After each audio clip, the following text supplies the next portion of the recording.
ఇప్పుడు కేవలం 7999K up to 10 kgs వరకు బరువు తగ్గి అధిక బరువు నుంచి వచ్చే ప్రధాన సమస్యలను దూరం చేసుకోండి. బాలకృష్ణ ఫ్యాన్స్ ని కొట్టి చాలా కాలం అయింది. బాలయ్య దగ్గరికెళ్తే ఎక్కడ కొడతారోనని భయపడిపోయారనుకుంటా. బాలయ్యతో తన్నులు తినడానికి ఎవ్వరూ సాహసించడం లేదు. బాలయ్య కొట్టుడు గురించి అందరూ మర్చిపోతుంటే కేఎస్ రవికుమార్ చేసిన కామెంట్స్ హాట్ టాపిక్ గా మారాయి. బాలయ్య మారిపోయాడు అనుకుంటే పాత బాలకృష్ణను గుర్తు చేశాడు రవికుమార్. రజనీకాంత్, కమల్ హాసన్ ని డైరెక్ట్ చేసిన కేఎస్ రవికుమార్ నాగార్జునతో బావ నచ్చాడు, రాజశేఖర్ తో విలన్ తీశాడు. లింగా డిజాస్టర్ తర్వాత బాలయ్య ఛాన్స్ ఇచ్చి వర్క్ చేసిన జయసింహ హిట్ కాగా రెండో మూవీ రూలర్ డిజాస్టర్ అయింది. సినిమా షూటింగ్ చివర్లో దర్శకుడు బాలకృష్ణకు మధ్య గొడవైందని అప్పట్లో వార్తలొచ్చాయి.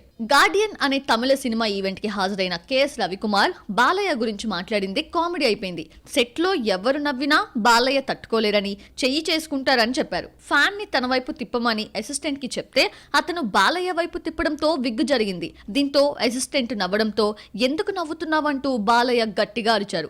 ఎక్కడ కొడతారోనని నేను సర్ది చెప్పే ప్రయత్నం చేశాను. వీడు అపోజిట్ గ్యాంగ్, చూడు చూడు ఎలా నవ్వుతున్నాడు అంటూ బాలకృష్ణ తట్టుకోలేకపోయాడని చెప్పుకొచ్చాడు రవికుమార్. బాలకృష్ణ వెనక ముందు ఆలోచించకుండా ఎవరినైనా సరే కొట్టేస్తారని పేరుంది. పబ్లిక్ లో ఫ్యాన్స్ పై చేయి చేసుకోవడం, ఫోటో కోసం వస్తే పక్కకు నెట్టేయడం, తన అసిస్టెంట్స్ ని కొట్టడం వంటి వీడియోస్ చాలానే ఉన్నాయి. జయసింహ షూటింగ్ మొదలైన రోజు కేఎస్ రవికుమార్ ఎదురుగానే షూ సరిగా కట్టలేదని అసిస్టెంట్ ను బాలకృష్ణ కొట్టిన వీడియో అప్పట్లో తెగ వైరల్ అయింది.